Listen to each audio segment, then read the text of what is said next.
Tonight we're going to talk about retargeting, okay? This is the retargeting crash course. We're going to teach you everything you need to know to start making tons and tons of money with retargeting. And the cool thing is tonight's going to be kind of a tag team training, okay? Most of my crash courses in the past, Frank, you got a lot of background noise, have always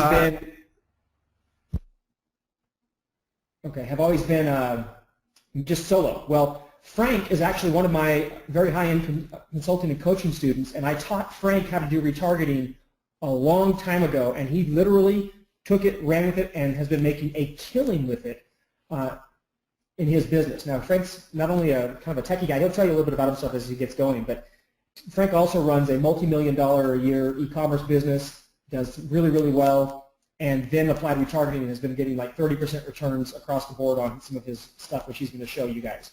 So, with that said, I'm going to be popping in and out, teaching and what as well. Frank's going to be doing the same thing, and we're just going to kind of roll with it. So, if we jumble over each other a little bit, then we apologize, but this is the best way we can give you the best of both worlds for two different avenues of training, both people who do it slightly different, but at the same time get really, really awesome results. So, are you guys ready?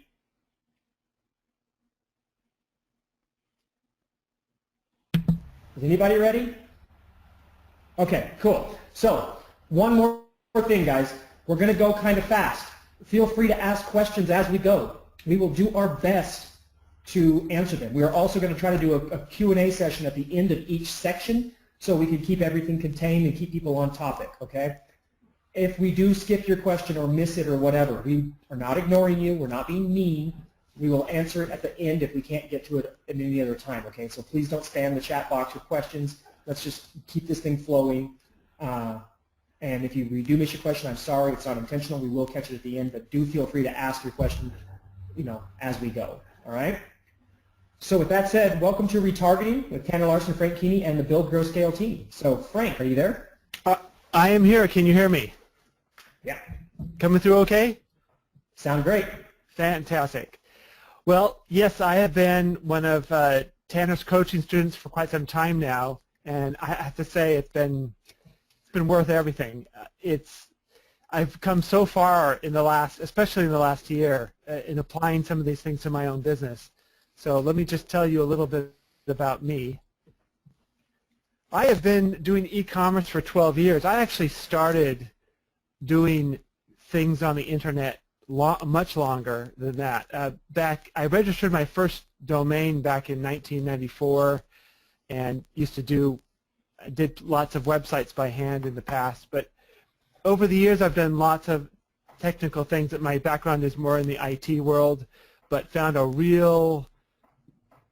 niche that needed some supplies, and so that's where I got into e-commerce. When some of my technical projects, I had difficulty to source product for them. So I started off with eBay and a handmade HTML page, and I can still find it on the Wayback Machine.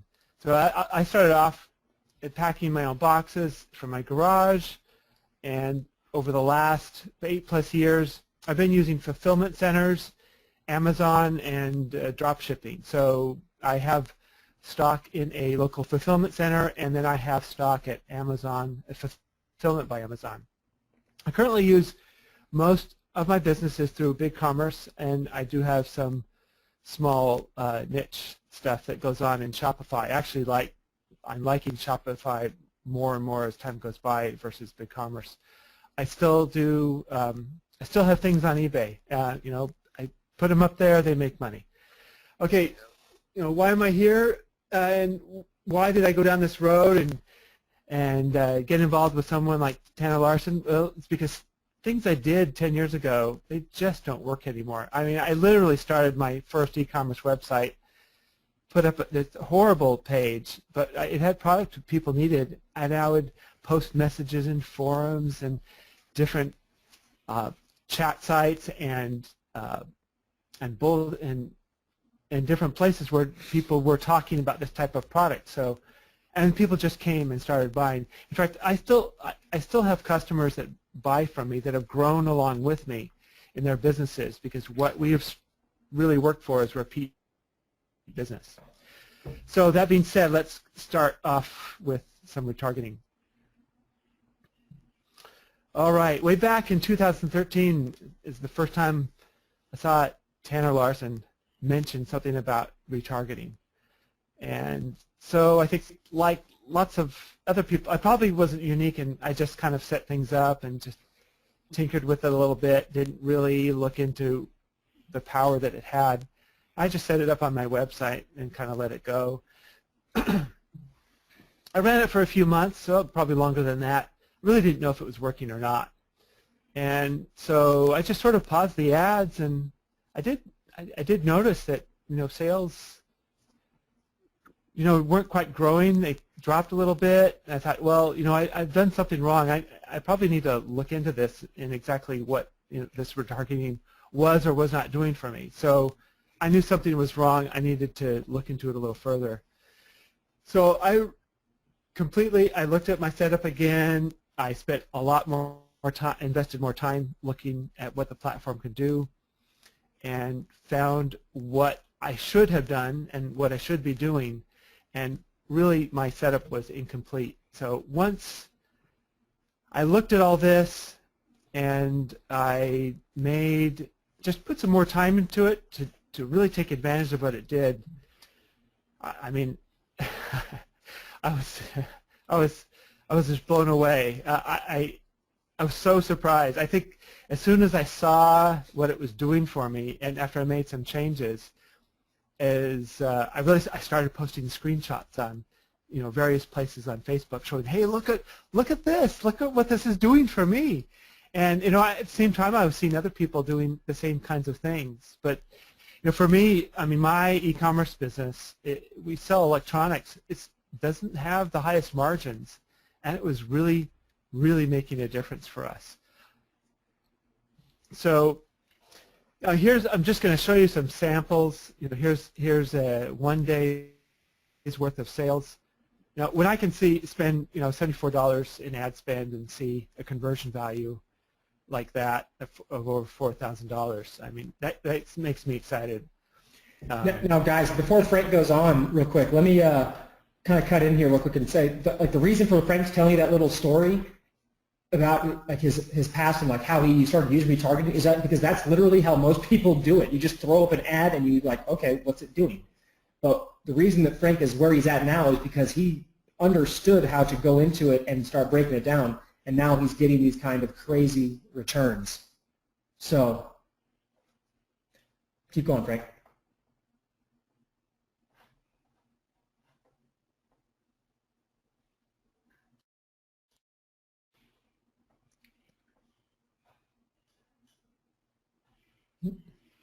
Can you guys hear me still?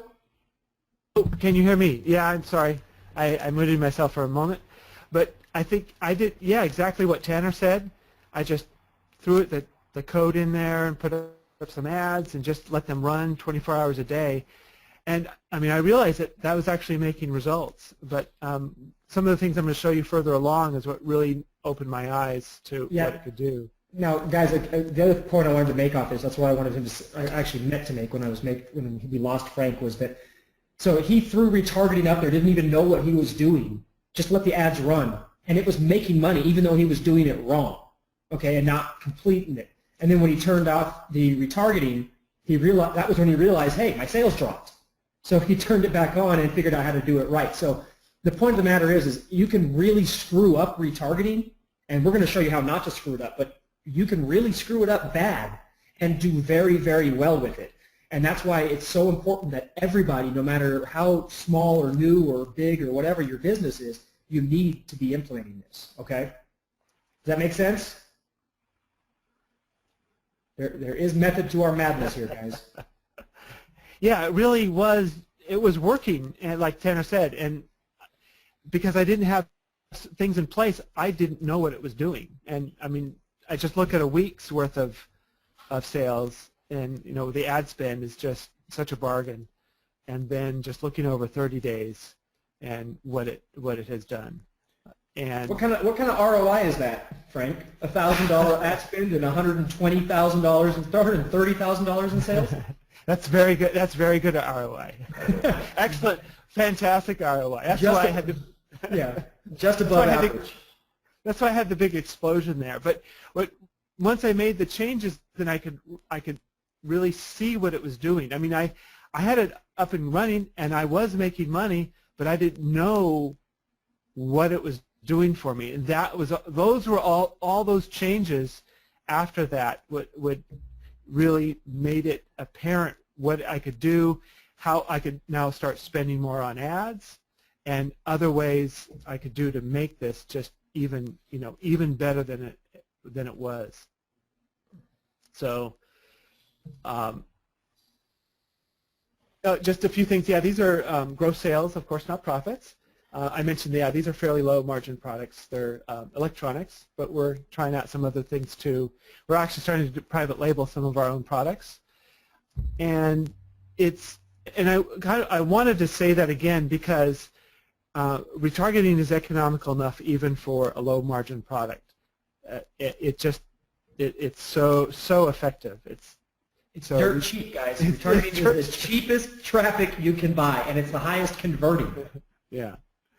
Yeah, and I mean, when you've got large margins, it's just it's more icy. It's no matter what you're selling, if as long as you're tracking what you're doing and doing it right, you're gonna just really make a big difference with what you're doing. Okay, so yeah, any questions about just these few things we've gone over? We've probably covered this pretty good, but. Andrew's got a sad face. He says he's left so much money on the table now that he's looking at this. Yeah, Andrew, we're going to help you not leave that money out there anymore. Yeah, I hope from tonight, if you don't have retargeting going yet, that you'll, at a minimum, just get that code into your site so it can start collecting. And you'll see how this all works in a little bit. Okay. All right, retargeting. How does it work? So how does it work? Well, what it does is you've installed some code on your website, and when somebody visits your website, it doesn't matter what kind of website it is, as long as you've installed that code into your website, someone visits your website, and then your website is going to put a little cookie in the browser, and what that does is now that browser is identified as someone that has visited your website. So then, now that little cookie in there, that code, that identification is there, when that person using that browser goes to other websites, like to, could be eBay, it could even be Skype, it could be Fox News, Drudge Report, CNN, just, you name it. It's all over the place. When they visit those sites, those websites also have an ad platform, and it will basically communicate, hey, this person's been on your website, and then it delivers an ad back to them. So now, look, this person, they've gone to your website, and then now they go other places, and they see your ads. And I mean, it is so powerful that these people are now going everywhere. In fact, I've had both Tanner and a bunch of other people send me nasty screen captures with telling me, Frank, I can't get rid of your ads when I go all over the place. And Tanner, you keep seeing those, don't you? I still see them. Don was just telling me this morning that Don sees Frank's ads all over the place, and he sees them on YouTube. An example of this, guys. So we're talking about Frank's ads, right? So I was, actually today I was talking to Frank about tonight's presentation on Skype, and guess what pops up on the Skype ad? One of Frank's ads. Then I was doing on some calculator website where I could calculate some technical percentages that were used in an online calculator, and there were 3 ad spots on the page. And I just loaded the page, started typing in, and I looked up, and all 3 ad spots were Frank's ads on some random website out on the web. It wasn't anything that he knew about. He didn't even know his ads were there. Then I'm over on YouTube, still seeing his ads. Okay, and this is all because I went to his site one time. All right, I'm not a regular on Frank's site. I don't check it out every day. I literally have been there one time, but I can't get rid of him. So that's how powerful it is. Yeah. Yeah. So basically, I mean, like Tanner said, I don't have to do anything to set these ads up. The retargeting platform just delivers them to all these you don't have to control the distribution. No. You can apply for certain distribution, like if you want to get on specific sites or limit yourself, like I don't want to be on this site, you can do that. Right. But you don't have to do anything to get your ads to go all over the place. Yeah, it will automatically distribute your ads, and then if you see something that's not profitable, you're spending too much, you can actually remove a site from that list, but you don't have to add anything. You can just remove it. So what about the ads? Let's see here. What do they look like, and where do they appear? Now I'll show you some examples. These on Fox News, this was a giveaway I did. I mean, and this is another thing I learned from Tana, was doing these giveaways just drives crazy business into our website, and of course, as we bring in more people, it also increases our retargeting capabilities. So here's another one on this was at the Chicago Tribune. This is one of our ads, and here's one of something that showed up on Facebook. It's one of our retargeting ads that shows up on Facebook. And on eBay, we sell electronics. eBay has lots of electronics. We actually do very well with our retargeting ads on eBay, as well as our products there. And let's see, here's like Fox DC, one of our ads right there at the top. And what else here? And this was on Zero Hedge. I think we've got 1, 2, 3 of our ads shows up here. And again, we didn't have to do anything extra to set these up. We just created the ads and set up the retargeting platform, and they show up.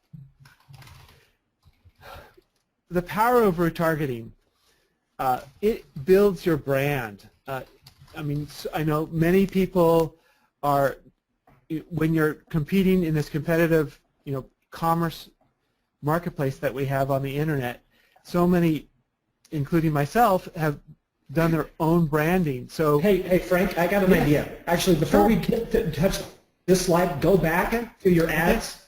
Okay. Okay. Now click over to your actual website. Oh. Yeah, go open a browser and go to WLAN part so they can see the connection.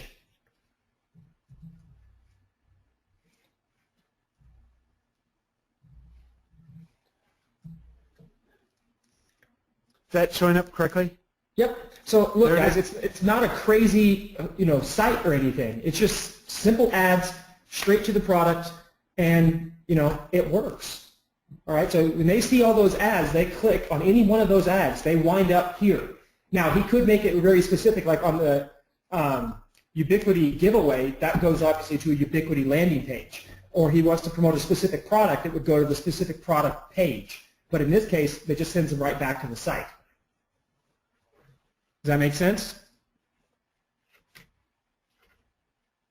You guys still with us on this?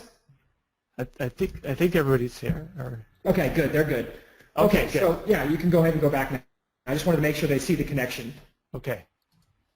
So yeah, they go back to that website. I mean, there's a couple different ads, but it will go to different sections depending on the ad and the place they've been to. So yeah, it's not a crazy sales website. I mean, in some cases, in many circumstances, unfortunately, it's a kind of a commodity in the particular niche that I'm working in.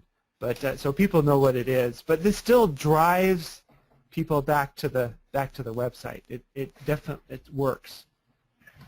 Let's make sure I'm going to the right way. Okay. Yeah.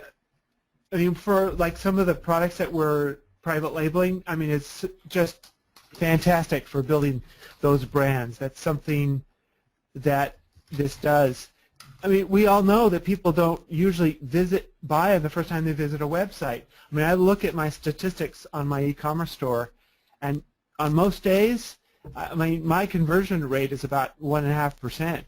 So now I've got 98% of the people, they come and then they go, and that's what retargeting does, is it brings them back, and when they come back, they're more likely to buy. So what what it does is it builds on our existing advertising and our search engine optimization. We get plenty of organic clicks and visits from our website. We also pay for Google Ads and Google Shopping. So now in many cases, our Google Ads, when we track the conversions, we sometimes break even, or they even lose money on those. But it really becomes another method of bringing people in, and then the retargeting brings them back. So it's just and it's so inexpensive to do. Yeah. Yeah, and guys, when Frank's talking about his e-commerce platform, saying I'm getting like a 1 to 1.5% conversion rate, that's pretty good. Okay, for e-commerce across the board, 1 to 2% is about what people can get. So he's getting 1.5% on his own, but with the amount of traffic and the margins and stuff, that's not enough. Okay, they were doing okay before, but when you throw in the retargeting, you're getting what, Frank? Like a 30% increase on sales? Yeah, we saw it. We're getting about a 30% increase in sales after putting all these changes in over the last 4 or 5 months. So it's super, super important. And then plus, if you do lose money on a sale, like when he's talking about the Google Ads or whatever, you still got the pixel. And we're going to touch on how important that is and why that's important as we keep going. Yeah, that's right. Yeah, they're still in. I mean, it's just not those ads, but any other sort of promotion, any other thing we do to bring them in, we still have them. We've got them. They're they're pixeled, and we can bring them back. And that traffic that comes back, they do a good job of spending money. Yeah, as I mentioned, in order to retarget, you need traffic coming in first. So the moment you put in that code on your website, you're going to start off with nobody in your retargeting list. That's why it's critical to get that code in your website right away, so you can start building that list. And also to consider about how, just like you would in an email list. I mean, many of us have email lists for different things. You wouldn't put all those emails into one file, one email list. You have them segmented based on specialty or some other purpose. The same thing with retargeting. You want to segment that so you're driving people back to where exactly the types of things that they want. So any other questions on some of this that we've just covered? Yeah, people are asking if is it possible to geo-target with retargeting? Yes, it absolutely is. Yes. You can select by country. Certain platforms even allow you to get down to like zip code levels. But yes, you can definitely geo-target by country at the very least in almost every platform. Right. And so if you, like tomorrow you're in Australia, yeah, you can target only Australian stuff. And that way, if somebody does come to your site and they're not from Australia and they do get a cookie on them, you may have the cookie, but you can eliminate them from actually seeing the ad because by the geo-targeting, they're disqualified from seeing it. Right. Yes. Yes. I have mine is set up for the USA only for mine. Okay, so yeah, Greg. So Greg's asking, can you repeat about segmentation? With retargeting, you can create separate retargeting lists the same way you can create separate email lists. So let's say you have let's just say niches. Let's just say you have a pet store and it sells cat stuff, dog stuff, and bird stuff. You don't want everybody on one retargeting list that are cats, dogs, and birds all together. You want a cat list, a dog list, and a bird list, right? So you could, just like you would in an email, you want your email list segmented by what they're interested in. You can also segment your retargeting list by what they're interested in, if they're buyers, what product they bought, did they look at this one but not look at this one. You can create all kinds of different types of retargeting lists that will make that possible for you. Okay. Julian, yes, when you retarget, you can't retarget onto Amazon, but you can get your retargeting ad to show up on eBay.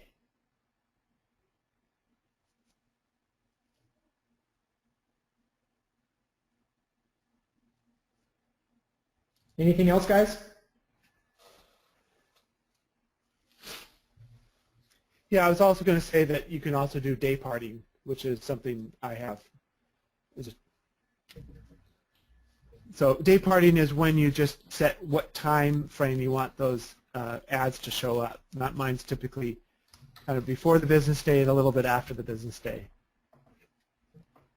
So yeah, I wasn't finding a lot of activity through the evening.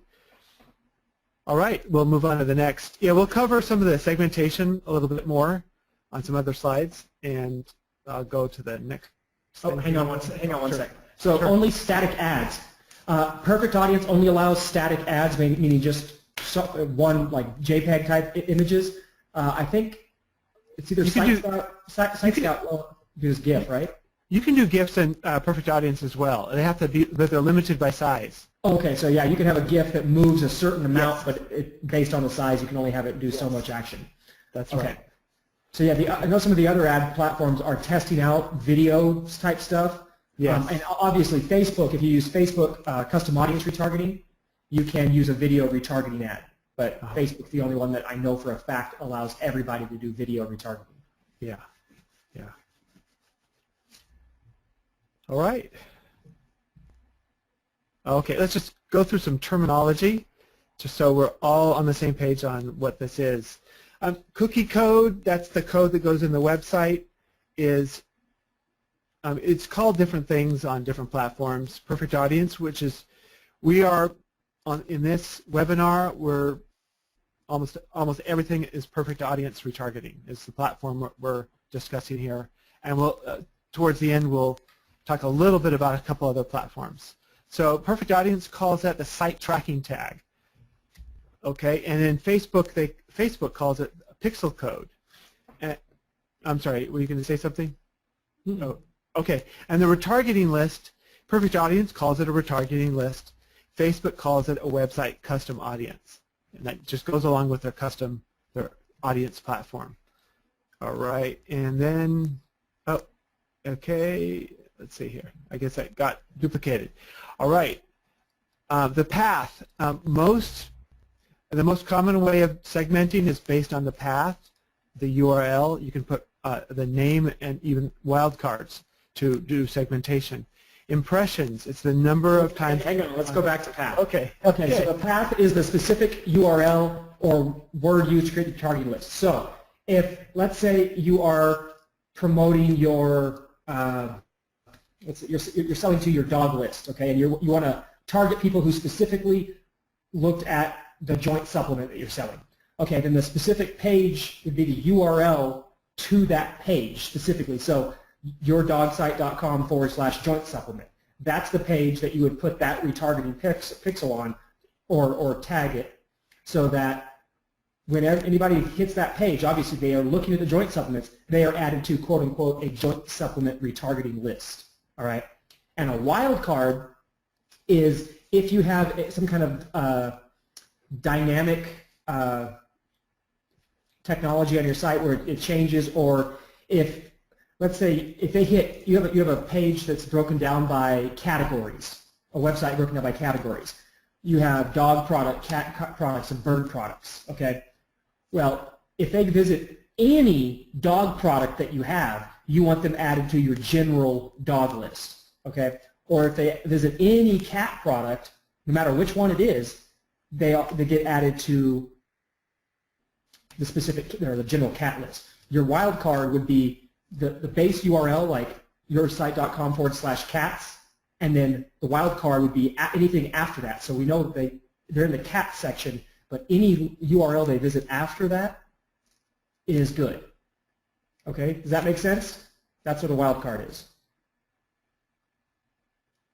Yeah, it's exactly the different categories. It's perfect for categories within a website. Yes, you set up different retargeting pixels for each different list that you want. If you think about it like an email list, you don't want your dog people and your cat people on the same list. So you would set up different pixels to tag people differently. Now, someone may be a dog person and a cat person, and in that case, they would get both pixels, which is fine because they subscribe to both audiences. But if they're just a dog person, you don't want them to get cat ads. Right. Well, and just like an email list, you may have those very widely segmented, but if there was some reason you needed to send an email to multiple lists, you can do that very easily in most email platforms. It's the same way with retargeting. You can have all these different segmented lists and be really have it drilled down, but if you wanted to retarget a whole bunch of those lists, you can easily add them to a campaign. So, guys, the easiest way to start understanding retargeting is to basically think of a pixel as an opt-in, someone who opted into your list, and a retargeting list as one of your email lists. Yeah. You think about it in that perspective, everything will start to click for you. Yeah. Yeah, I've had some people refer to it as the invisible email list. And, exactly. Yeah, it truly is. It's better than an email list. Okay. So the next thing, impressions. It's just the number of times the ad was displayed. Costs per 1,000 impressions. And these are things you see in the retargeting platform. The cost per click, the ACPA, the adjusted cost per acquisition, which is something that I look at to see what are we actually spending for that conversion that we're paying for, and to make sure that we're in line with what we need.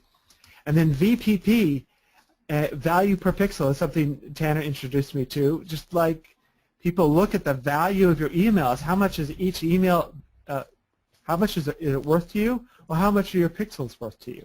I mean, there's a value in that in your business. That's something that you've been able to grow, and you have it, and you can use that, and it has a lot of value for your business. Now, guys, on the value per pixel, this is something that really nobody thinks about or even looks at.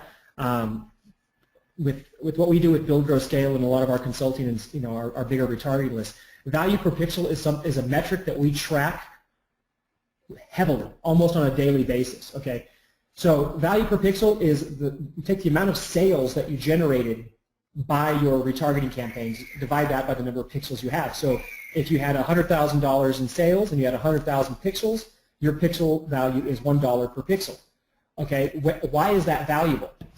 Well, then you know that if your value per pixel is $1 per pixel, and on average you can track that out and say, okay, about $1 per month, so it's $12 per year on average the pixel's worth, right? But if you look at it on a monthly basis, now you can look at arbitraging traffic just to get the pixel. If you can buy targeted traffic cheap to a related offer or a related content piece for less than $1 per pixel, you are in profit with that pixel, because you know on average each pixel is worth $1 to you. Okay? And we're going to talk about that in detail later, but that's where value per pixel comes in. You can start using it as a metric tracking platform across the board. Okay? You won't see anybody else talking about it. The only other guy who has something even similar about VPP would be Ryan Dice, and they call it something different. So yeah, that's a copyright Build, Grow, Scale kind of thing, all right? But it's pretty cool. You guys are welcome to use it. Okay. All right. Any questions coming through on any of these? No, they're just, everybody says, wow, VPP is awesome. Yeah, I mean, you introduced that to me as well, and I think it's a great way to look at that. So I just here's a screen here of what the dashboard looks like, and you can see a lot of this terminology in here. Here's the impressions. So in this, I've got a long period of time in here. Yeah, let's actually break this down and look at the whole thing. Okay. So here we've got the top left is the impression served. Okay, wait, actually, hang on, guys. This is a perfect audience dashboard snapshot. So this shows his campaigns running, and then in the campaign list it shows all the different campaigns that he has currently running. So this is combined data. Right. He's going to explain how it breaks down. Right. Okay, so up in the top, sorry, on the left-hand side, it shows the number of impressions served within this time frame. And then the next one is 449 clicks back to my website. And then, they have, it's right there's a small number in there. It may be difficult to see. It's the click-through ratio, which 0.199% is my understanding is that's not bad for retargeting. Correct. That's not bad. The other thing, guys, is you're always going to have a ton of impressions compared to your click ratio, because these are people who are coming back to click. They're pretty much buyers. If you look at your impression ratio to clicks, you got 200,000 impressions, 449 clicks. That's a huge gap. But then you get 449 clicks, and you have 100 conversions, which is pretty much a 1 in 4 conversion rate. So a 25% conversion rate on retargeting. Right. Well, and that's those two numbers that Tanner just mentioned. It really shows what when those people come back to your website. I mean, they came because they want to buy. At least in an e-commerce scenario, they see that they know that's equipment, and they know it's not a place where they're going to see. It's a place where people buy things, and so when they click on that, I mean, you could see that these people are ready to buy. And that's truly the power of this. And I think, it's just blew me away when I started really seeing the numbers for what they are and had things set up correctly. And then go over to the upper right-hand side. There's the cost. So look at the conversion value versus the cost. And then you can. Then if we look at the graph, that's the blue line is impressions versus conversions. I mean, they're different scales, but you can, somewhat see that it kind of, for the most part, it follows the impressions. Then down at the bottom, there's different tabs, but I've got the campaign tabs open. The first one is a Facebook newsfeed banner, and that is, in most cases, that's my least expensive. Well, not in this one. In the past, it used to be one of the less expensive conversion costs, but it changes around. So then we see click. Now you'll see these columns. There's impression. I'm going to go to the columns. I hope everyone's. Are you clicking right now? I'm not clicking on anything. Okay. Yeah. Move your mouse with you so they can kind of see. Okay. Can you see the mouse? You know what? Go to the. You know how to use the highlighter? I think let me find it. The highlighter? Okay. Yeah, or something. Yeah, now we can see it easier. You don't have to draw. See it? Yeah, you don't have to draw, but you can see it. Okay.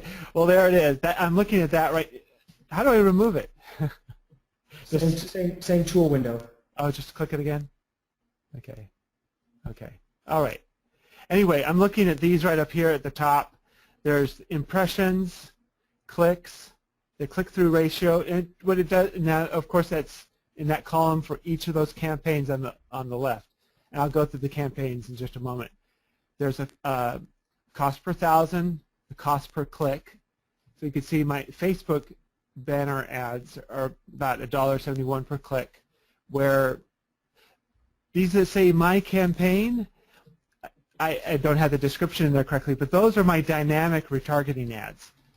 And we're going to go into that further, but basically those show products that people have seen previously when they visited the website. And those also are typically the least expensive because they are so highly targeted. It is the item they last looked at, now it pops up for them in Facebook. So and then we move along. We've got the ACPA, and then let's see, we've got the. So okay, wait. So you got CTC, which is your click-through conversions. That is when someone directly clicks on a retargeting ad and immediately goes and purchases. So they click a retargeting ad and then they purchase. So it's basically like they clicked on the first ad. So the next one is your percentage. Go ahead. Yeah, I was just going to say the click-through conversion is when they almost immediately purchase afterwards. Mm-hmm. And then the next one, the view-through conversion, and then the CTC percentage. A view-through conversions is when they've clicked through, but they may not immediately purchase. I mean, we often see, it may be a couple hours. Sometimes it's a day or so later. With our e-commerce site, along with the retargeting, the site also automatically emails abandoned cart notices, inviting them to come back. And so that email combined with the retargeting is so powerful. I mean, we see these, and then the website tracks when they have actually completed a checkout after they've received that notice. Yeah, no, guys, let me expand on that a little bit. With view-through conversions, this is basically, you can look at this as branding, okay? Because at some point they clicked on one of your ads, they didn't necessarily buy, but they kept seeing your ads, keeps showing up, and then somehow, somewhere, days, months, whatever later, they went back and purchased. And because you had a conversion tracking pixel on your thank you page or in your cart, it tracks that. Yeah. So if you look at it, his click-through conversions from sales from direct clicks are usually 5 to 6 times lower than the VTC conversions. The view-through conversions make up the majority of your retargeting sales. Yes. Because what happens is when the retargeting does is it puts you top of mind in their offer. So let's say you're retargeting a sales page, or like when Don had his Facebook Ads Cracked course, okay, and I was promoting it. You guys saw my retargeting ads going everywhere. What I was doing was showing them my stuff, but they would go back to Facebook, and they would not Facebook, to Don's website directly from a link in an email or whatever, and buy because of my ads. Okay, so my VTC rate was through the roof, but it was branding on the campaign. Right. Right. Exactly. And it's all these impressions that we get out of this that are so inexpensive that make this so powerful to get people to come back and complete that purchase. And then on this, and then we've got the view-through conversion percentage, and then the number of conversions. You can see by far the most of the conversions come through our web banners. And then we've got the cost column, and then there's the budget that I have set up. So when I first kind of got stuff working correctly, and so I could actually see what was happening, right away it was Perfect Audience was showing me in this budget column when it would run out of budget, it would tell me that the average number of impressions that they're delivering is going to run out of budget, that I should add more. And so I just kept bumping up the budget until it didn't give me that message anymore. So Frank, let me add one more thing about this. Sure. Guys, this shows you a whole lot of data, and not all of it. It's kind of misleading in some aspects. So it looks like, based on the data, that if you're not familiar with it, you see cost per impression and you see cost per click. This all retargeting is done on a CPM, cost per 1,000 impression ratio. Okay, that's how it all works. What Perfect Audience does and the other platforms do is they show you what your CPM rate is, how much you're paying per 1,000 impressions per different campaign, but then they also take your clicks and divide that by your cost so that you can actually see how much each click is costing you. But he's not actually running a cost per click ad like on Facebook or something. You can't do that with retargeting. The reason you have this metric is so that you can make sure that the numbers all work together. Okay, but all retargeting campaigns are CPM, cost per 1,000 impressions. Right. So when you see Facebook newsfeed banner says $20.63, that means for every 1,000 impressions on the Facebook newsfeed, he's paying $21 basically. Right. Right. And then I just wanted to mention this last campaign that's here is web banners to email openers. So you can put the retargeting pixel in an email as well, in an HTML email. So that, and I separated that just so I could get an idea of how well that was working. And let's see. Let me go to the next thing here.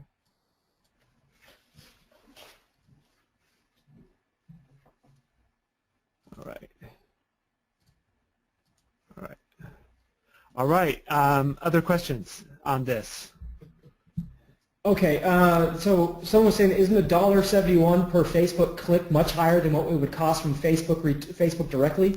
Adrian, yeah, it could be a higher cost per click, but that click is pretty much has a 25% chance, based on his stats, of converting into a sale. You can't say the same thing with a Facebook click. You're just getting a click. You don't know what your conversion rate is based on the page at that point. In this case, a click may cost you more money, but he's got let's see, 1 in 7. Okay, so yeah, he's basically got a 25% conversion rate off of retargeting. So who cares what the click costs? Because it has a huge conversion rate. His normal page has 1.5% conversion, but now he's getting a 24.5% bump, 23.5% bump. Right. Does that make sense? I mean, the ROI is good, so there's, it's not something I'm going to stop doing because it's a little bit more expensive. And that's the way I look at any type of traffic. If I'm making money on it, You don't stop it. I'm not going to stop it. I'm just going to find out how to make it more efficient and scale it and do what I can with it. Make some more money. Julian, go back Okay. real quick. Julian says, how did I work out the 24 or 25% conversion? This is average across. He's got multiple campaigns running, and then it shows his clicks back to site and his sales. So he has 449 clicks and 107 conversions. That's roughly a 1 in 4 sales rate. 4 clicks, 1 sale. Okay? That's pretty much a 25% conversion rate on the rough numbers. Once you start collecting your data like this, that's huge. Okay? And then you can start using this to help you plan out your campaigns and figure out what you can spend and where to spend your money for the most impact. Now, guys, just someone's saying, well, retargeting on Facebook for that same person might be cheaper. You're right, it might be. But you may not have the same reach. It may not have hit them the same time. So that's why you don't use just Perfect Audience. You also use Facebook, and you also use AdRow, and you also use Site Scout. You use multiple avenues. Yeah, if they're all bringing, if you're profitable on all of them, there's no reason to stop. Okay, yep. What other question? Call to action when you use on banners. We'll talk about banners and stuff later when we actually get through that stuff.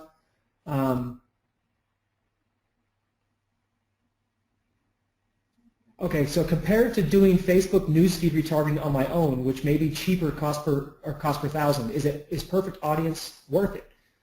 Kimus, here's the thing. This is something that a lot of guys who are, old school or focused Facebook marketers don't understand. And this is partly Don's fault, because they focused on getting the cheapest click, the cheapest traffic possible was the most important. It's not. Straight up ROI and reach and more traffic is important, okay? That's what's important, more traffic. If you can get 12% of traffic from, Don's giving me crap. Yes, that was a long time ago. Don has moved on since then. He believes in ROI now. So you use both. But yes, Perfect Audience is awesome because now with Facebook, you can only target on Facebook.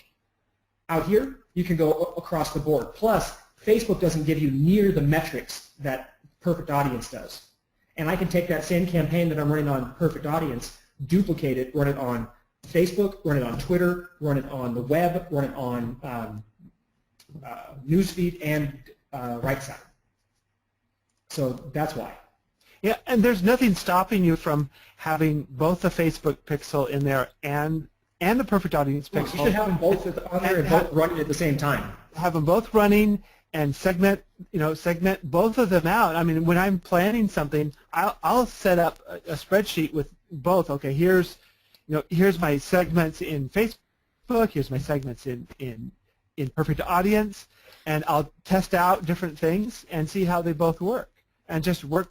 If they're both working well, keep them both going, or stop. You can pause one campaign. I mean, you could run Perfect Audience for web retargeting and only do Facebook retargeting with Facebook. There's nothing stopping you from doing that. The other thing to consider here, guys, is, we're still getting into this, but these are very important things that keep getting brought up, is a retargeting list is not a one-time sale. You're going to build repeat business and branding through this. One of the things that differentiates why our companies grow and can dominate and can just blow away our competitors is because we know our numbers, and whereas everybody else is trying to spend the least amount of money on traffic they can or get the cheapest cost per click, we are willing to spend up to the break-even point or as much money as we possibly can on our traffic. If I can spend $100 to buy a customer and my competitors will only spend $12, I'm going to own that market, okay? Because I'm willing to spend $100. Who's going to sell me traffic? Everybody is, because I'll spend more money than anybody else will. And because I know my numbers, if that's the number that I can spend, then I'll spend up to that point to get my customers and get my traffic, because I know I can make the money with on the 30, 60, 90, or 120-day breakdown, whatever the numbers are. Right. Yeah. So yeah. Once you got their pixel, then you can keep going back to them. with other things. So, okay. All right, so we're good there. Okay, go to the next one. Okay, we've talked about some of this already, but we can just, here's a visual of what that would look like. Here's an example of what that would look like inside of Perfect Audience. Is you could set up each of these so you're seeing these categories. And so you've got a store with, they're selling shoes and bacon, and you've got those two segments. So now you set up two different segmented lists, and now you can target them differently. And you still, and like I mentioned earlier, even though you can segment them down, way down to each, to very fine detail, and if you choose so during a campaign, you can combine those all in the campaign. So you're not losing anything by doing that. And then let's see here. Okay, here's a screenshot of some of my lists, and here's the name. Let me pull up that marker again. Here's the name, the list name right here, and here's the type of list. There's different types. Like here's path, and you can see that this is a path in my website. It doesn't show the domain name. It just shows what's past the domain name. And the 30-day size in this column. That's the last 30 days. So these are path, and this is an email. You can see how many have been in there the last 30 days, and the rest of these are all path. You can see these don't have a wildcard. This one does. So anything past the domain / unify with the wildcard on it, anything that matches that is going to get caught in there. And then I have these categories that we keep a separate list on. And then in here you can see it just shows very easily where people are looking. So I may have multiple categories with similar names, and then I have items in different places, and then when I retarget them, I can combine these lists into one campaign as I want to. And then, for example, this one item that's called air fiber is a very high-ticket item. So its size may be much smaller than other things, but I mean each one of these costs over $1,000 a piece. So they have their own campaign. All right, let's see. Any questions on this? And then I can.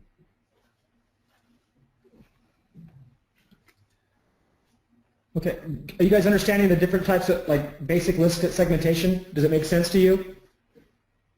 Because as we start getting into the more technical stuff, if you don't understand the segmentation part, it's not going to work. Yes, by default, there's an all visitors campaign because Perfect Audience does that. They just give you a total list.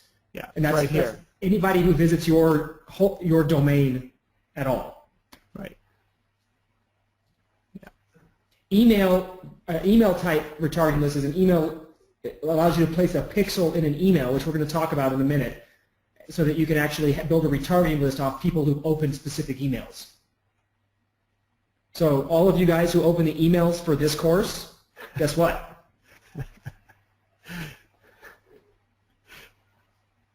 You retargeted all of us? Everybody. Yeah. All right. You can have a pixel indefinitely as long as you set it. The average is 30 days, but you can set it so that it will save a pixel forever. On Facebook, the longest you can have is 180 days.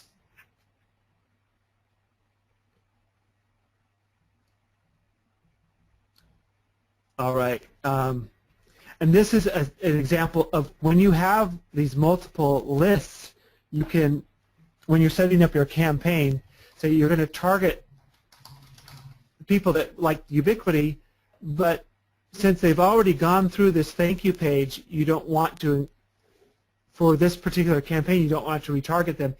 Inside of a campaign, you can target one campaign and exclude others. Does this make sense? Yeah. This is basically like how you would stop showing an ad to somebody. So it's like, hey, I want you to opt into my Ubiquity giveaway, but once you've opted in, I don't want to show you the giveaway anymore because I don't want to waste money on showing you something you've already done. So you have another thing for people who went to the giveaway page. They opted in, boom, they've opted in. Now you don't show them their ad. Now they have another pixel, and you can start showing them another ad, something completely different. Exactly. So they've opted in for the giveaway, and now we retarget them to get them to come back and purchase the product. And I mean, those giveaways, yeah, those are great things.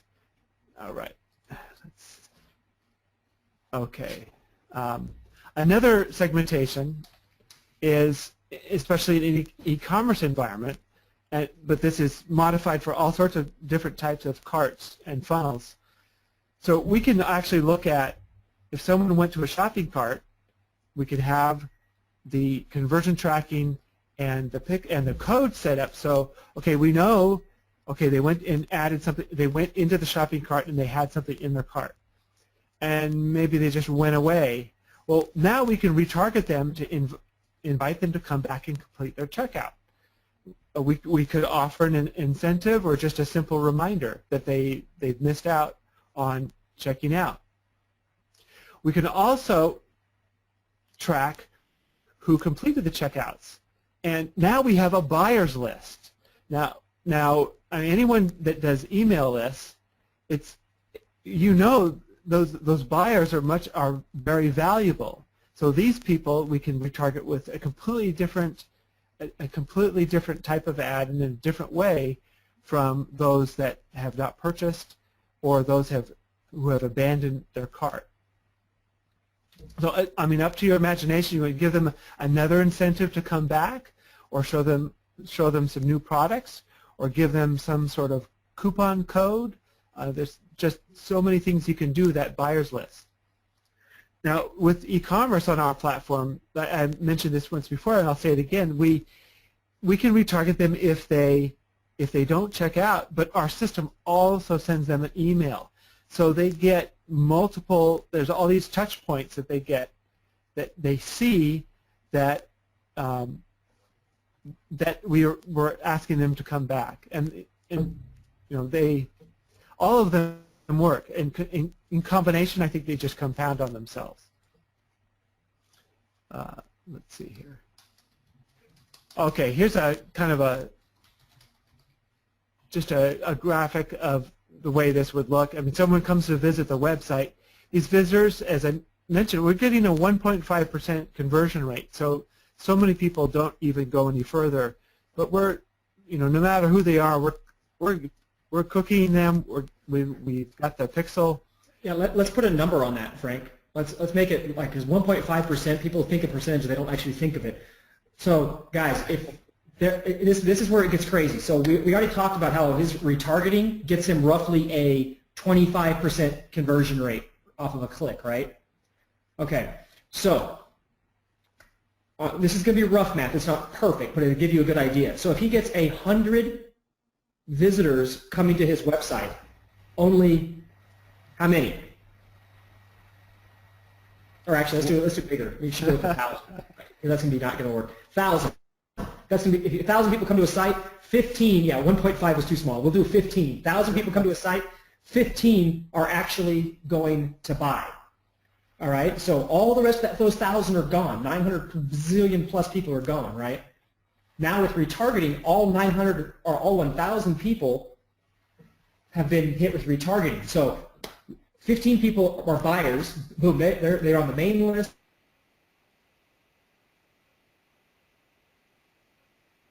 $985 more who are now on the main retargeting list being retargeted back to whatever the products were. They're getting cart abandonment sequences. They're getting generic retargeting. They're getting giveaway sequences. So 25% of that number or more is probably going to wind up buying. Okay, and that doesn't count the people who are already on his list. So you can see how it can compound and just get crazier and crazier and crazier. Right. And the great thing about this is none of my competitors are doing it. I haven't seen any of my competitors doing this yet.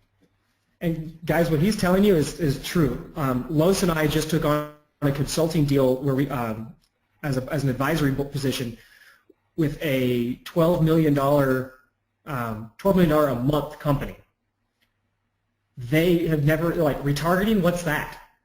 And they're a web company. That's all they do is web marketing, and they don't even know how to use retargeting. And they already do $12 million a month.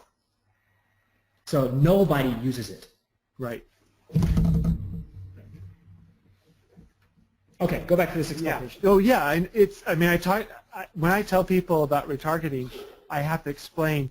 Okay, you remember that last time you went to a website somewhere, and then their ads kept following you around, and they said, "Oh yeah, I've seen that before." I said, "That's retargeting," and because most people they don't know what it is, but they've seen almost everyone has seen the ads that do that.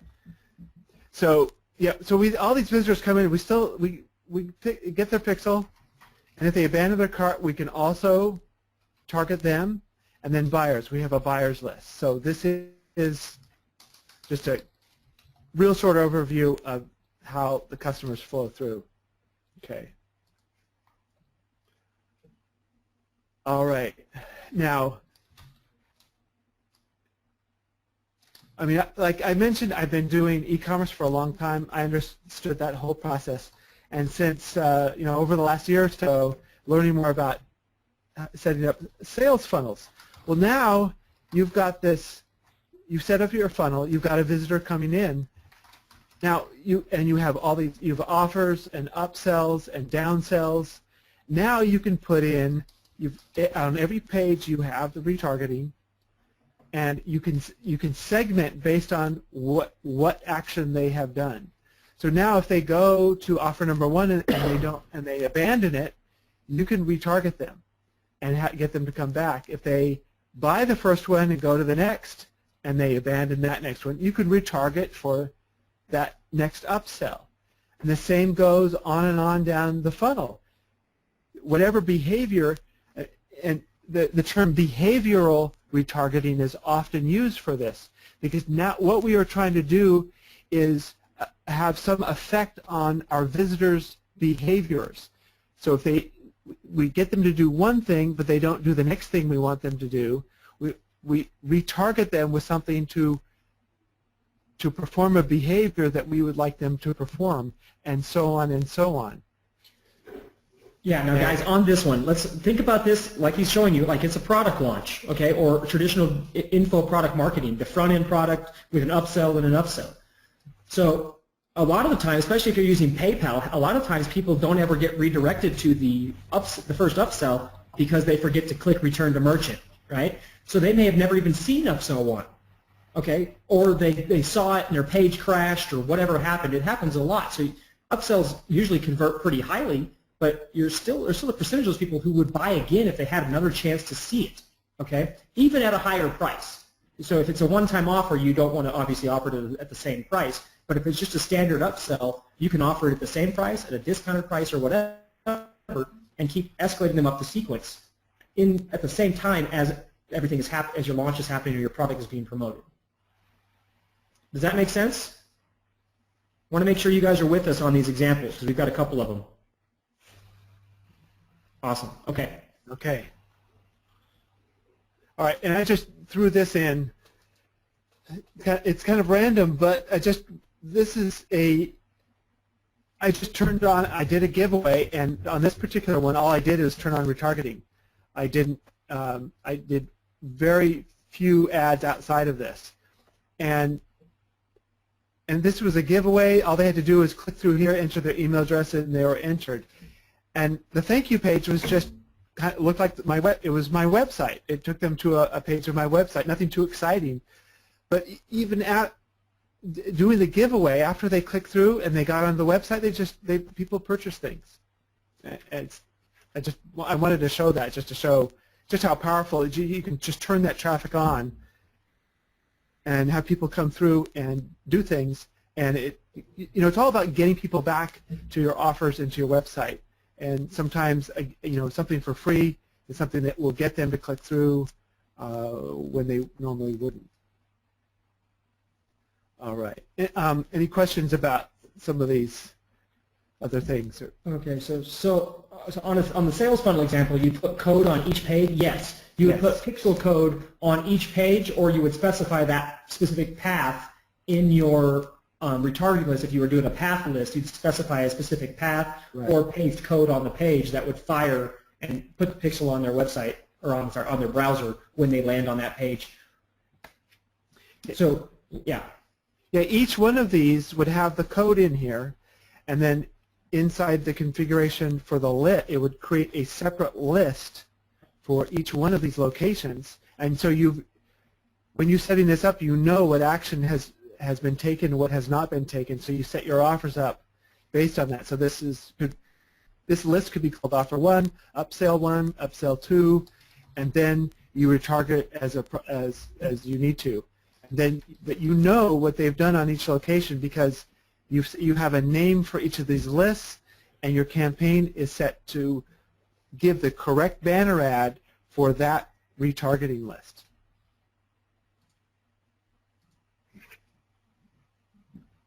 Okay. Yep. Okay. All right. We're good. Okay. Okay. Yeah, sequential retargeting. So, imagine, and I mean, this is something that I have to say, Tanner's the one who introduced me to this. But you have, say, someone comes to visit your website, but you don't want to just retarget them for the same thing over again, but you want to hit them real hard first couple days after they visit, and then, maybe that didn't work. So 4 or 5 days later, you give them something different, and then do something. So you could, just like you would in an email, someone joins your email list, and then you have an autoresponder to get them back to do something. I look at this as exactly the same thing. You got the first email that goes out, and then after a day or two, another one goes out, and another one goes out. This way, they're not seeing the same ad every time. They get something different. You can have a different call to action. And it's all just to get them back and to make that sale. So yeah, guys, so basically sequential retargeting is using a sequence or multiple retargeting ads, different ads that are run in sequence to have one campaign all promoting the same exact thing, or at least promoting the same exact thing until it's you've beaten it into the ground and they haven't bought it. And then at that point, you may want to throw up a list build or something, okay? So we'll give you a couple examples. Okay, so I'll do this one. Okay. So here is one product, okay? One product, multiple retargeting sequences, okay? So the 4 boxes represent 4 different retargeting sequences, okay?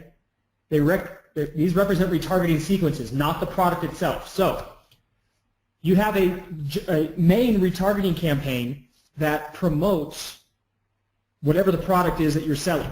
Okay, so they land on the offer page. They go to buy your joint supplement.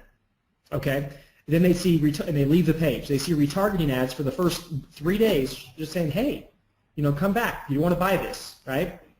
Then after 3 days, if they haven't bought, that campaign stops, and another campaign starts called the new bonus campaign. These are examples. They could be any campaign you want. But let's say you're like, hey,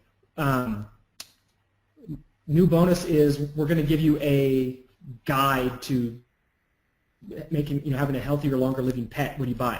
So the next from days 4 through 5 and 6. They're going to see the new offer that says, hey, get the joint supplement and our keep your dog alive longer guide. All right? And so what is that doing? That's trying to compel them to buy in a new way. All right? Day 6, at the end of day 6, if they haven't bought yet, that pixel stops and that ad stops, and a new offer shows up on day 7, which says, hey, you know what? We know you're kind of on the fence about this, but we know this is going to make a huge, huge impact on your dog, and you really need to try it. So here is a 10% off discount or free shipping or whatever, and we'll also give you the guide. That runs day 7, day 8, day 9. Okay, at the end of that, then that stops. And then if you want to, you could even give them a free trial. Say, hey, we're going to send you a bottle, and we're not even going to bill you. We'll send you a bottle for free. Use it, and if you don't, after 30 days, you don't see that your dog is improved, then send us the bottle back, and we will, refund your money. And if you do like it, don't do nothing, and we will bill you and send you your next bottle, and you bill them again, right? So that is a 4-part retargeting sequence promoting the same exact product. Do you think that that might increase your sales conversions? Yeah, just a little bit, right? Every time you add another sequence on the back, you're going to get more conversions. Okay? So the new bonus you made, let's say, actually off the first sequence, the product offer, you're going to get, say, a 10% conversion boost off that. The next one you may get a 3% or say 5%. The next one you get 3%, the next one you get 2%. Tamar got it. It's like an email autoresponder series, but they don't have to open the email or open their email program to see it. It's in their face no matter where they go in the web. This is why retargeting is magic. And I'll tell you guys, this sequential retargeting, nobody is using it unless I've taught them to do it. Like, legitimately, I'm not trying to brag on that, but it's something that nobody thinks about. Nobody's figured out how to do it. This works like clockwork. Okay, I think we have another one. Okay. Yeah. Okay, so here is another example. Hey, Greg, I've seen your question like a zillion times. Could you hang on, buddy, and let us teach a little bit? And I promise you I'll answer it in a second. Okay, so sequential retargeting. This one is a cart abandonment example with multiple retargeting sequence. Okay, so we're talking about a physical product here, potentially. It could be a digital product for that matter. But in this case, I want to talk about a physical one. So, you're selling a spatula, all right?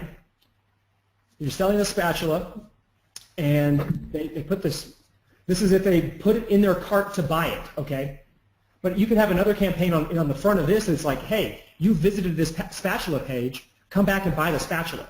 And then when they add it into their cart, now you have another campaign that if they don't check out, then it says, hey, don't forget this spatula is sitting in your cart right here and you really need to buy it, right?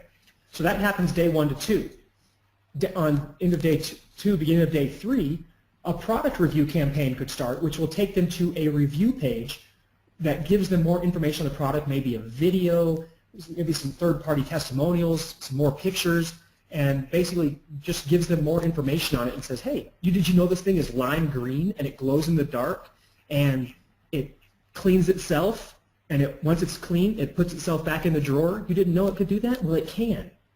Okay, and that runs day 3 through 6. If they still haven't bought, that campaign stops, and then you can roll into a discount. It says, hey, you know what? This thing is awesome. You really need it. I know you need it so bad. I'm going to give you 10% off if you buy it right now. That's going to give them a discount on day 7, 8, or 9.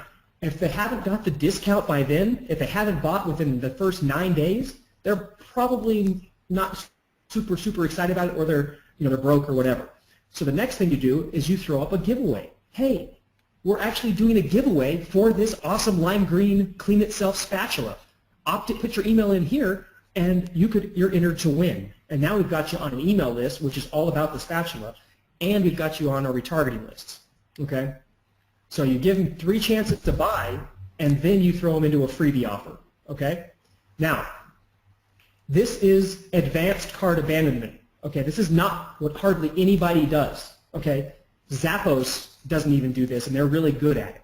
Okay, so this is what we have a tool called Logic. It's a cart abandonment tool that we developed. It does this, combines this kind of sequential retargeting with sequential emailing at the same time. Okay, but here's the cool thing: most cart abandonment protocols sequences, they immediately just say, hey, go back to your cart, or they immediately offer a discount. The thing to understand about cart abandonment, when someone doesn't check out, think about it when you've not checked out. It's not always because you don't have the money or it's too expensive. It's because, oh, I was going to buy this, but I got to run out. Oh, I can't find my wallet. Oh, my purse is in the other room. I'm just not going to do it right now. I'll come back. And then what happens? Life happens, and you forget. Ever forget? Happened to me. So you forget, right? And that's not a reason that you don't need a discount. You'd still buy it at full price if you were only reminded. There's a very large percentage of people that's the case. So by offering them a reminder for the product first, then more information on the product to help them make a better informed buying decision, you're going to close a lot more full price sales than if you just immediately went to the discount. And they're still going to get the discount if they don't buy, but you give them 2 other serious chances, 6 days of chances to buy it at full price first before you give them to the discount. As soon as you get into a price war, you basically become a commoditized product where you're like everybody else. This way we use smart marketing so that we can do it right. Does this make sense, guys? Okay. Yeah. While you're doing this, when they buy, as soon as they buy, this sequence ends. They're not going to go through the rest of the sequence. If they buy on day 1, they're never going to see sequence 2, 3, or 4. Okay? If they buy on day 7, they're not going to see the rest of sequence 3 or sequence 4. Okay? And when they opt in, it's going to kill all the pixels too. Okay, but the pixels are still there, so if you want to fire it up and market to them again, you can still do that. Now, we're talking about retargeting, guys. I know I mentioned email in cart abandonment. Retargeting and email are separate things. The tool I was mentioning, our tool called Logic, combines the sequential retargeting and sequential emailing. But with retargeting, if you're just using perfect audience, all you can do is retarget.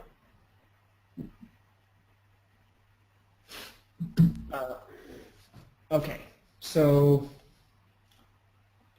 I think that's it for that example. Yeah, okay. That's great. Great stuff.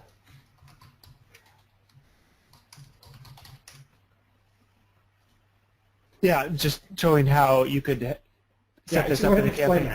Explain that. Well, I mean, here we've got the say, for example, you're just halfway in between that whole campaign. You want to exclude, so you want to exclude part of this, but you want to only send to one of these campaigns. So we've got this campaign right here is a short duration. So once they've expired, they'll get a different ad. And then, but they're still in these other lists because they've already visited these places. But for this particular giveaway, we only want them to get what do you call it? The banner ad for these 3 days, and then we want to move them up to the next one. So, I mean, this is how we would move them from one campaign to the next, based on campaign to the next, based on days, yes. So if you only want the campaign to run for 3 days, then you set it for 3 days, and it will stop. And then the next one can start based on how the pixel burns. So that's how you do it. It's very simple. You just plug the stuff in, and you create multiple campaigns, and it just goes when one ends, the next one begins. Yep.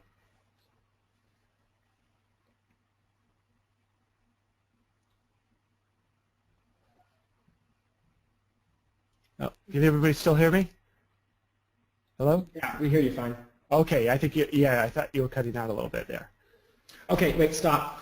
Do you need to do a review page for every item in the cart? That's just an optional campaign, guys. If you have, like, Frank has, what, 90,000 or some ridiculous number of SKUs? Oh, not that many. Maybe, less than about 1,200 or so right now. Okay, someone else was telling me about something ridiculous like that. They have like 90,000. Oh, I think that's Clayton. Clayton's on here.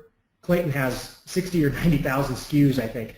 But yeah, so 1,200. You wouldn't want to set up 1,200 retargeting campaigns, not to mention 1,200 sequential retargeting campaigns. You could if you really wanted to, but you really want to do that over focus on your best sellers or the ones that have the most profit for you or things like that.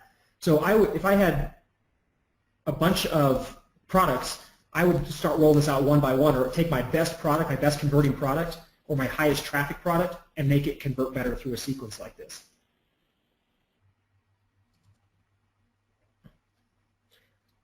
Yes, for the sequential marketing to work, the person has to have a cookie placed on their browser with whatever the first sequence is to start. A pixel is anyone who visits your site and gets cookied at one time or another. So yes, they are a visitor, but they were a visitor at some time. It doesn't mean they're a current visitor. They just have been to your site at least one time.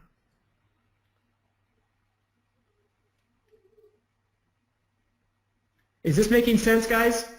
I know we're starting to get a little bit more technical and a little bit more advanced in terms of linking and things, so I want to make sure everybody's with me. Okay, I'm going to grab a drink real quick, but I want to hear what you guys think of this training so far.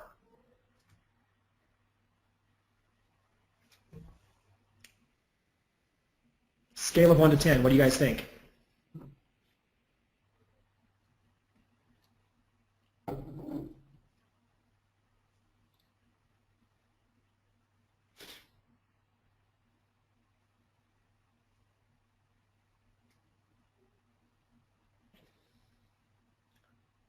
Perfect. Lots of 8s, 9s, 10s, exactly what we wanted to see. Perfect. Okay, so let's keep going. Okay. All right. Okay, I think we've answered the questions on this one. Yeah, anybody have any other questions on how sequential works? If you're talking technical, that's the how to set up your campaigns and how to do all that stuff, that's already done for you in the members area. We have all those training, how to click here, do this type of videos to create your campaigns, okay? So you don't have to worry about that. We're not going to teach that here because we'd be here all night. So we already have those videos ready for you. This is the stuff that helps you put all the dots together. Yeah, most all of what we're talking about tonight is not in the members area. If you want to do email marketing, yes, Infusionsoft works for the email part, and Logic actually works with Infusionsoft as well. Okay. Let's see. I think we're good.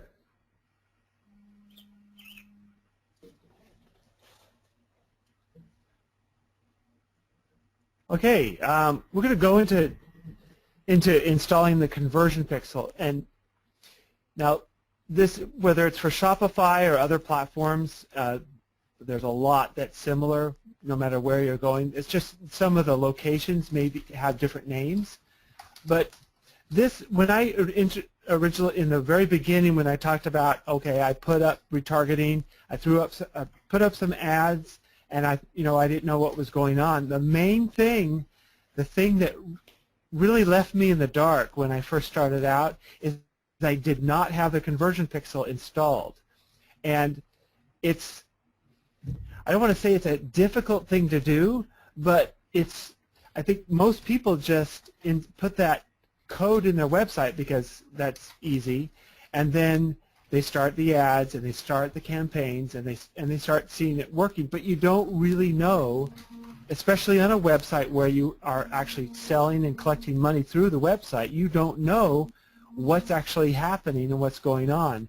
And once I had this in place, it was then that I could actually see that this was making me money and it was cost effective, and then I felt very comfortable spending more money on ads. So I think getting this piece in particular is critical to get in. I almost at the same time you're doing the rest of it. So we're going to go through this a little bit first, and we're going to just look at it from the Shopify point of view. But this can be applied on any other platform or funnel. Okay, two things to remember about the code that you install into a website. The retargeting code goes onto your website in a way, it needs to be installed on a place in your website so that code appears no matter where someone visits your website.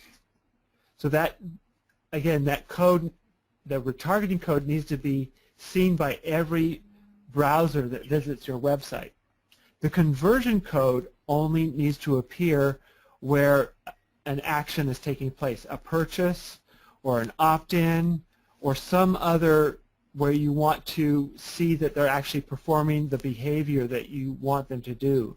Now, when I mention appear here, that doesn't appear to a person's eyes, it appears to the website browser. This code goes in to the website and is completely invisible to the user.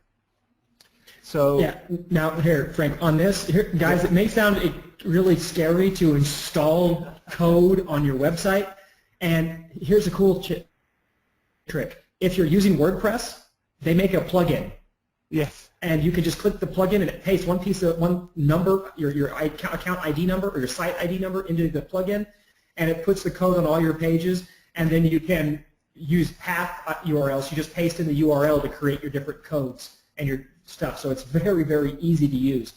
Certain platforms are a little bit more complicated, but if you're using WordPress, it's great. It's called the the Perfect Audience plugin. You can download it from your Perfect Audience dashboard. Yeah, Shopify has it too. That's right. Now, conversion code only appears where a desired action should take place. So if someone purchases, you would put that code on the thank you page. So why? Because the only people who see the thank you page are someone who have purchased, right? If it's an email submit or a squeeze page offer, the only place you'd put the conversion code is on the thank you page again for the opt-in. So it's like, hey, you opted in, thank you for opting in. Boom, that's where the conversion code is, because you only want to show that to people who have joined your list. Okay? Or you could even put it inside of an email. So if when that first email gets sent out to them, it's like proof that they're on your list, and then you can track it as a conversion that way as well. So it sounds scary when Frank explains it, but it's really not. It's a very systematic process. You just do one thing and then the next. Yeah, you basically, you know, in most cases that's copy and paste it in. So, okay. All right. And then, like I mentioned, the reason why we install the conversion pixel is so we can see the conversion information that shows up in Perfect Audience. And that's that number where you saw the ad spend and then the conversions, the sales amount. So that way we can see what is going on, see what we're paying for and what results we're having, and making sure that we're actually getting a good ROI in what we are doing. And guys, if you don't do this, like when Frank said he started out and he just turned the ads on and then he turned them off and he saw sales drop, he didn't even know they were making him money. That's why. He didn't have the conversion tracking set up. He didn't know what things were doing, what things were coming from where. This way, if you have 5 different campaigns running the same thing across different things, you can see, hey, this one's profitable, this one's not, which I don't think I've ever seen a non-profitable retargeting campaign. But let's say one wasn't profitable. You would know that if you had your conversion pixel set up, because you could track it and it would show up in your dashboard. Right. That's right. Have you ever seen a non-profitable retargeting campaign? I have not, no. Yeah, that should tell you something right there. Never have I ever seen, or Frank, a non-profitable retargeting campaign. Yeah, yeah. Okay. All right. Well, we're going to go through this. So the first thing inside of Shopify, and I mean, I set this up in a way where I think there's some sort of plugin that does this, but I'm going to show you the manual part of it, because this is in many cases the same way you would do it for for most other types of websites. But what happens in most e-commerce platforms, they typically have a place to put in your conversion code. So if you're using Google Analytics or Google AdWords and Facebook conversion tracking, this is the place where you can put all those conversion tracking codes in this one spot. Now, the way, as we showed earlier, many things within Perfect Audience usually work on the path. So it's the path that shows up in the URL. Then it knows how that's actually the person is performing the correct action. But I found in testing that we had to use what's called an action type. In the conversion code, it's called a trigger. In the list building, it's called an action. But we just make this. Guys, while he's explaining this, if this sounds like Greek to you, it's okay. All right, you don't have to use this until you actually need it. You may not need it, but when you do and you start looking at it, it will make sense. So I asked Frank to teach this specifically because he figured this out and I didn't. And it's very, very important when you start doing like crazier retargeting stuff. So that's why it's in here. Well, and also it is some things that you have to copy and paste and plug in here, but you only have to do it one time on the platform. Then you're done. That's it. And so you have to first create that conversion goal, and then I just call it. All we have to do is type in what the name is, and this is in perfect audience, this part of it, and then I select this one. Select when a user triggers a specific JavaScript event. You don't have to write any JavaScript, so don't worry. I've got the code ready to go that you can copy and paste. And then I just call it checkout, and you leave the revenue value blank because inside the code that I'll provide for you, it already has the Shopify code built into it, so it reports back to perfect audience. So you'll leave the revenue value blank. Now there are circumstances for if you're selling something on something other than Shopify, where it has a fixed value, you might put that value in here. But most of the time, you leave this blank, and then that's all you do. Then create conversion goal, and then this is the conversion pixel, and this is basically you can copy. I'll provide this in the members area. Actually, this is already in the members area, and all you have to do is copy and paste this into Shopify. But the first thing you want to do is copy it, and you need to this number in red. You replace that with the number that you're assigned within Perfect Audience, because this is your unique identification for that website that you have configured in Perfect Audience. And this place that's here in this kind of this grayish green, this is the part that I had to create to make it work properly with Shopify. But it's already done for you. So you just grab the whole thing, copy it to Notepad or some sort of text editor, and just replace this long string of numbers with that number that Perfect Audience has given you. And let's see what I have on the next page.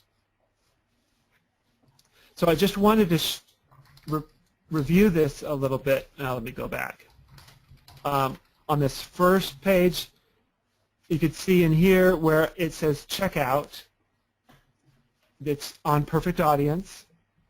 And then down here, it says checkout in this code. And then those two have to match. You can see how this code basically communicates back to Perfect Audience to report the dollar value, which it actually pulls it from right here. So it'll actually, when inside of Perfect Audience, you can see the order ID. It will show up in conversions and the total price of the order. That will show. It will report both those numbers back to Perfect Audience. And again, you just do this one time, and you'll be able to see all of this taking place inside of Perfect Audience once this is done. But again, it's just a one-time thing. And let's see. And then we've got the Perfect Audience. Basically, this is the code, but you're going to use my modified code rather than what Perfect Audience gives you. And then all we need to do is go into Shopify and go to the checkout, and then there's a place to put additional contents and scripts. So I don't know if anyone has seen that in their platform before. I'm going to quickly go into mine. And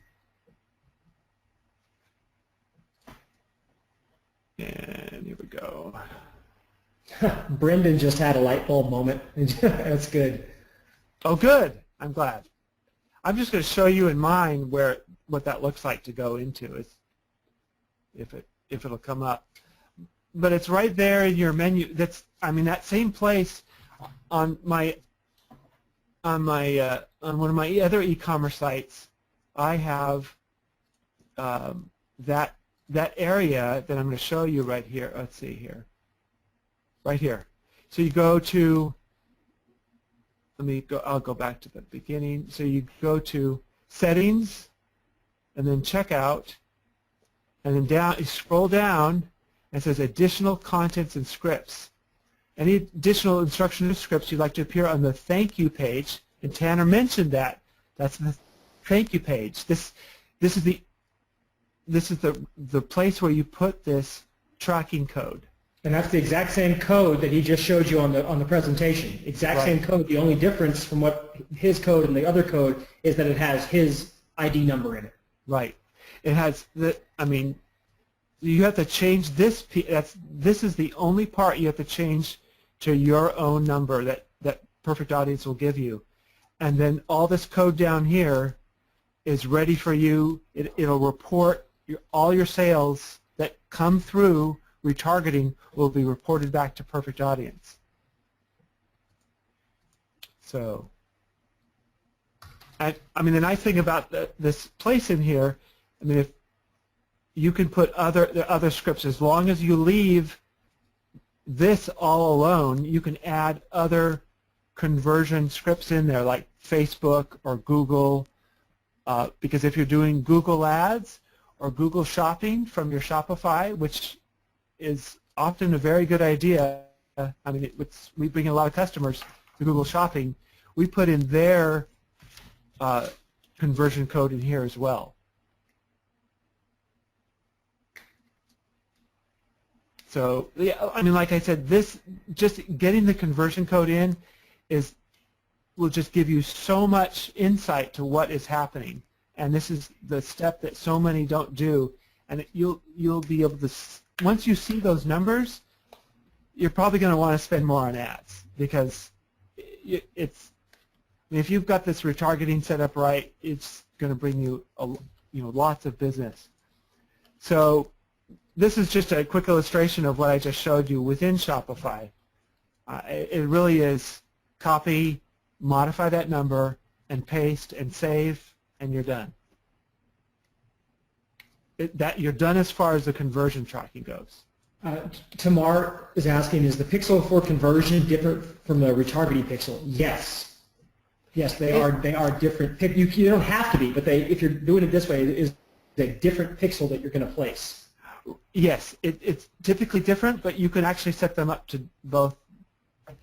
They can actually both be the same thing too, because it looks, for the most part, the code is the same, but we've added some things in here that you don't need in the regular retargeting code. You don't need to have the order ID or order number or this information in here for the retargeting code. Other than that, it's the same. With Perfect Audience, they did make it so the code for both is mostly the same with just a few changes.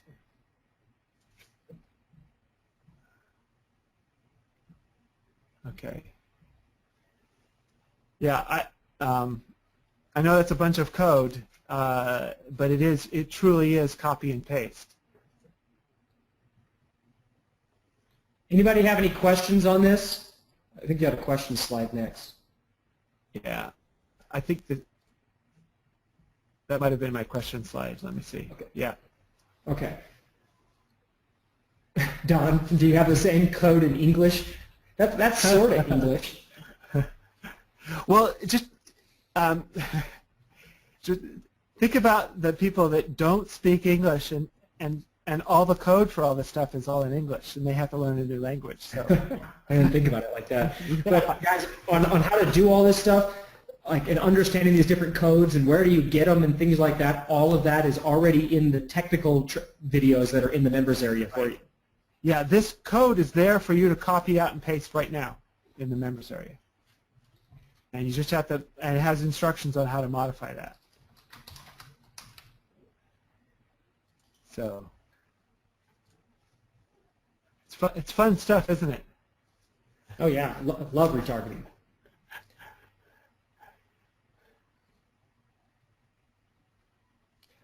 Tamar, I mean, a conversion pixel is a conversion list so that so you can track the value. I mean, you can call it retargeting, you can call it conversion, you can call it buyers targeting, whatever you want to call it. It's just a different terminology for tracking. Okay, so you have a retargeting list. This is your list of people who hit this page. Okay, then you have a conversion pixel so that when that person buys, you know that that person bought and where they came from. And yes, the code is set up per website, not per PA account. Yes, per website. Tomorrow you could have 100 pixels, but you would, yes, at the very least you would have two. One retargeting pixel and then one conversion pixel. But you could have 30 retargeting pixels and one conversion pixel, depending upon how many different retargeting lists and products and things you're doing. But you have that one, like at Shopify, that one conversion pixel that he just showed you how to install, that would work for every single product in your Shopify store. Yeah. So that one conversion pixel fires for everything.